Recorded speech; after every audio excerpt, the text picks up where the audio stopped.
Il dit, sans Jésus, vous ne pouvez rien faire. Quoi que vous vouliez obtenir, quoi que vous vouliez accomplir, et quoi que, quelque combat que ce soit que vous puissiez engager, rien n'en sortira de bon si Jésus n'est pas dedans. Sans moi, dit-il, Jésus, sans moi, vous ne pouvez rien faire. Voilà pourquoi. Je sais que Dieu a préparé des miracles pour toi. Je sais que Dieu a préparé des réponses à tes prières. Je sais que Dieu a préparé des solutions à tes problèmes. Et elles sont là, elles sont arrivées. Mais pour que le colis soit ouvert, le paquet soit décacheté, et que tu accèdes à ce que Dieu a préparé pour toi, tu ne peux pas l'obtenir sans Jésus. Il faut Jésus. Celui que nous sommes venus annoncer ici, c'est Jésus. Sans Jésus, rien. Mais avec Jésus, tout. Car sans moi, vous ne pouvez rien faire. Mais ce Jésus, le livre de Jean que nous avons lu, l'évangile de Jean, commence par ces paroles. Au commencement était la parole.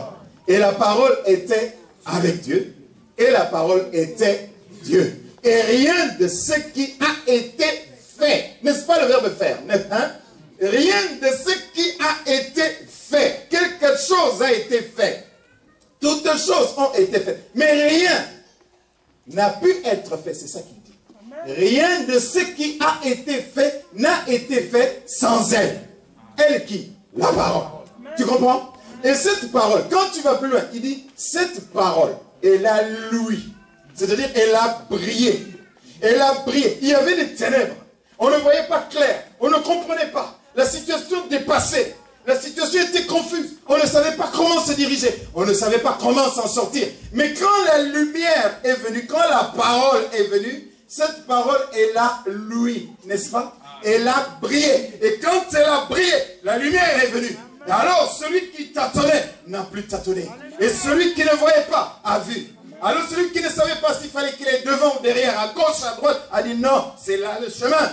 Il a trouvé le chemin, il a commencé à avancer. Mais la Bible dit aussi, quand nous arrivons au verset 12, il dit, cette parole-là, elle a été faite chair. Tu sais, cette parole dont il parle, sans laquelle rien n'a pu être fait, car toutes choses ont été faites par elle. Quand tu arrives, toujours dans le chapitre 1er, je suis en train de chercher le verset 12, il va dire,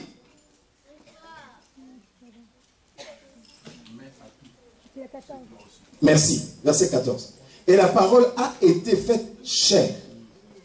Donc, elle devient chair. Tu sais, la chair comme toi et moi, elle a été faite chair. Alors, elle a été faite chair et elle a habité parmi nous. Et pleine de grâce et de vérité. Et nous avons contemplé, dit-il Jean, sa gloire. Comme la gloire du Fils unique venu du Père. Amen. Qui est-ce? Jésus. C'est de Jésus qu'il parle. Mais il dit que ce Jésus-là, il est la parole. Il est la parole. Et cette parole, rien ne peut être fait sans elle. C'est pour ça que quand nous arrivons au chapitre 15, verset 5, il dit, sans moi, rien ne peut être fait. Vous ne pouvez arriver à rien. Vous ne pouvez rien faire. Il n'y aura pas ici de miracle sans Jésus. Il n'y aura pas de changement sans Jésus. C'est avec Jésus que le changement est possible. C'est par Jésus que le changement viendra. Il faut Jésus. Celui qui change toutes choses, c'est Jésus. Quand tu es dans une mauvaise posture, quand lui il arrive, alors les choses changent. Frères et sœurs, si tu es venu en te disant, Pasteur Kalala va faire, tu t'es trompé. Si tu es venu en te disant, Pasteur Jean-Paul va raconter une histoire, ça restera une histoire. Mais tu ne diras rien. Toi, même dans l'histoire qui te sera racontée, cherche Jésus. Essaie de trouver, mais dans ce qu'il dit là, où est Jésus? Et quand tu auras trouvé l'angle de Jésus, tu dis, je ne bouge plus, je ne change plus. Maintenant, j'avance dans cette direction. Parce que j'ai vu Jésus. C'est lui, Jésus, qui va apporter le changement. C'est lui, Jésus, qui va changer les choses. Parce que les autres ne sont que haut-parleurs. Mais la substance, c'est Jésus. C'est lui qui donne, c'est Jésus. Maintenant, au travers de ce que les prédicateurs disent hier, aujourd'hui, demain et dimanche, tu essaies de retenir ce que Jésus dit. Tu tiens, se dit ça, c'est Jésus qui l'a dit. Je le garde pour moi. Jalousement, je fais un nœud. On ne va pas me l'arracher. On ne va pas me le prendre. Voilà pourquoi tu es ici. Pour entendre Jésus te parler. Le deuxième élément sera la foi. Maintenant, quand Jésus a dit ça, ce n'est pas ton intellect qui doit travailler. C'est ton cœur. C'est ta foi. Ce ne sera peut-être pas logique. Ça n'entrera ni dans la logique mathématique, ni dans la logique rationnelle, ni dans la logique juridique, ni dans aucune autre logique. Mais ça rentrera dans la vérité. Parce que ce n'est pas la logique qui donne la vie. C'est la vérité. Il est le chemin, il est la vérité, il est la vie. Ce qui t'intéresse, ce n'est pas la raison, c'est la vie. Ce qui t'intéresse, ce n'est pas d'avoir raison. Si tu as raison, tu n'auras pas des enfants parce que tu as raison. Si tu as raison, tu n'auras pas la prospérité parce que tu as raison. Ce qui t'intéresse, c'est la prospérité. Ce qui t'intéresse, c'est des relations saines dans ta famille. Ce qui t'intéresse, c'est la paix de ton cœur. Et cela, ça ne s'obtient pas par la logique. Ça ne s'obtient pas par le rationnel. Cela s'obtient par la parole. C'est Jésus qui est la parole. C'est lui qui donne la paix. C'est lui qui donne la joie. Alors ce qu'il faut, c'est que tu t'attaches à la parole. Frères et sœurs, nous ne parlons pas des choses matérielles. Nous sommes en train de parler des choses spirituelles. Dans le livre de Jean, nous venons de lire quelques passages du chapitre 1. Lorsque nous arrivons au chapitre 2, ou au chapitre 3 plutôt, il y a un homme qui s'appelle Nicodème, qui lui est venu de nuit. Il est venu voir Jésus. Écoute ce qu'il dit à Jésus. Il dit, Rabbi. Il n'a jamais été dans une faculté théologique. Il n'a jamais été dans un institut biblique tel qu'on les connaît aujourd'hui. Il n'a pas obtenu de diplôme, ni de licence, ni de maîtrise, ni de doctorat. Yes. Mais cet homme qui est docteur l'appelle Rabbi. Et il dit quoi?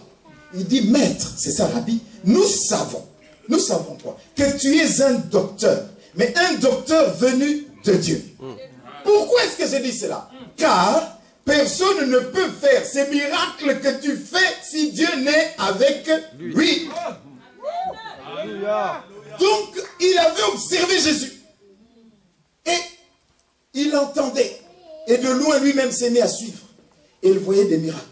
Il entendait, on lui rapportait que Jésus a fait telle chose, puis telle autre. Et il s'est dit, non, il faut que j'aille le voir.